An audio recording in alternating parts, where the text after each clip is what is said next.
No, sorry, I think you got the wrong number. Oh, have I? I'm sorry, love. The old noggin ain't what it used to be. The woman on the other end of the phone then hung up. Poor thing, I said to my empty apartment. She clearly wanted and needed to speak with someone and called my number by mistake. I forgot about the old lady on the other end of the phone by the end of the day. About a month went by when I answered an unknown number and had essentially the same conversation I had last time. Hello? Hello, love. Is Annie there?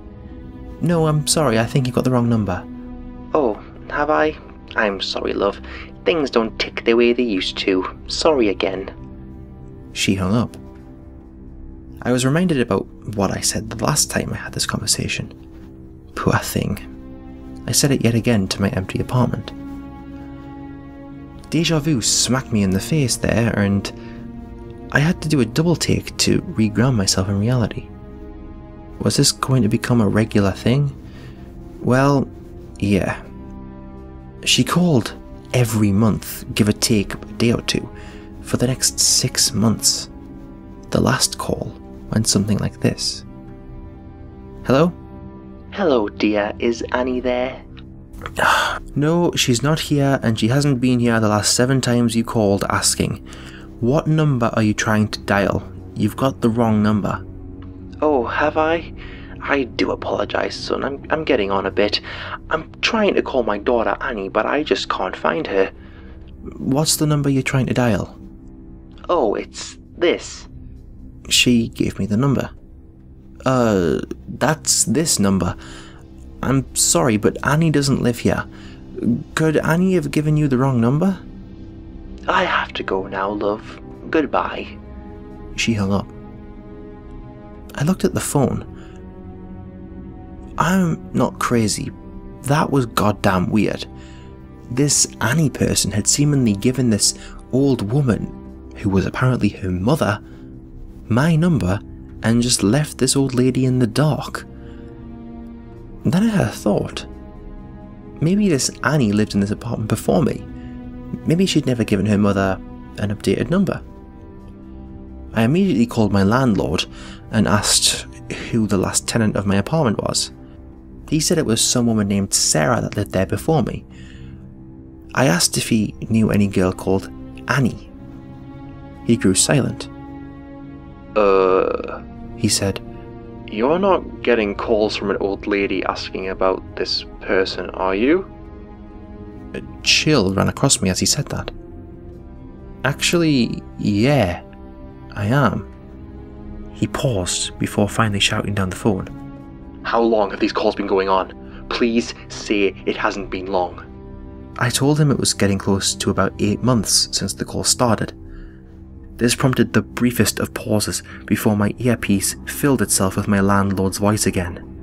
He shouted down the phone again. Get out of the fucking house, now! Get out of there! I'm on my way! And with that, he hung up. I sprang to my feet from my bed and started to throw some of the essentials into a backpack. Laptop, wallet, a change of clothes, and a knock at the door stopped me dead. This wasn't a standard knock that someone would use. Likewise, it wasn't a rhythmic or musical style knock either. This was a slow, drawling knock that seemed to carry the sound of a sliding hand down the door after every knock. That would not have been my landlord. He lives at least 15 minutes away by car, and even if he had been just down the hall, he'd have never have knocked like that. I called out, Who is it? In reply, all I received was another knock at the door, this time slower than before. I called out again, Who's there?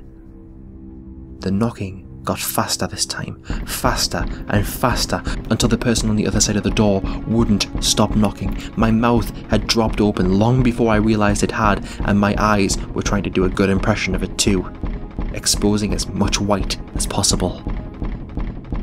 I couldn't take it anymore. I started shouting, Stop it! Stop it! Stop it! As I finished repeating myself, I grabbed the door handle and swung the door open. There was no one there. The hallway was empty. Not a soul was in sight. Silence was taking over now. There wasn't even the white noise sound of my ears trying to find sound. I was slowly walking backwards, back into my apartment, when my back walked into something that wasn't there before. I froze. I was staring straight forward and refused to move. Then, my phone that was in my hand, I hadn't even noticed it was there, began to ring. The number on the screen was the same number that had been calling me over and over again. I slid the answer option across the screen, held the phone up to my ear and said, "You have the wrong number." There was a slight pause before I heard the reply of, "Oh, have I?" It didn't come from the phone earpiece though. It came from the thing that I had backed into. I slowly started to turn around and see the thing I had been speaking with. Just as the edge of it entered my vision, everything went black. I was still there though. Something was just covering my eyes. My landlord had ran in through the open door, threw his hand around my eyes and started pulling me out of the apartment. He was shouting as we moved, shouting things like, "You shouldn't be here. Go back to where you're supposed to be rotting." And, "I killed you long ago."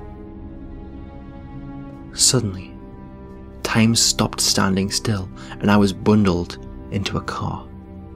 My landlord was sitting in the driver's seat next to me within a matter of seconds. As we drove out of the parking lot, up on the balcony of my apartment was the outline of an old lady standing motionless and staring at us as we drove off. I asked my landlord what the hell had just happened. He told me that the less I knew the better, and that that apartment I had been living in wasn't supposed to have been rented out to me. He thought I'd been living in another one of his properties. He was taking me there then. Eventually though, he filled me in. Basically, someone named Annie lived in that apartment once, and her mother was the one to discover her murdered in the apartment. Her mother committed suicide on the spot at the site of the bloody massacre of her daughter. Since then, she waits for the killers to come back, but instead torments whoever goes into or near that apartment. The last person to live in that apartment wasn't named Sarah. They were named Annie. Then, a few days later, it was the day me and my landlord, went back to the apartment and were taking all of my stuff out of it. I was writing this from said apartment, with my landlord grabbing all of the stuff from the little loft inside the apartment. It was basically just a little crawl space above the bedroom, but it was used for storage. I was grabbing the last of the things he was passing down to me when my phone rang. An unknown caller. "Hello?" Hello, said a woman's voice. I'm looking for someone. Can you tell me if they're around? Who is it that you're looking for? Annie. Chills hit again before I said, I'm sorry, I'm afraid you've got the wrong number. Then, "Oh, have I?" replied in a familiar voice. I grabbed the landlord out of the crawl space with the rest of my stuff and we got the hell out of there. Since then, I've never received another call, and I go out of my way to not drive past that place.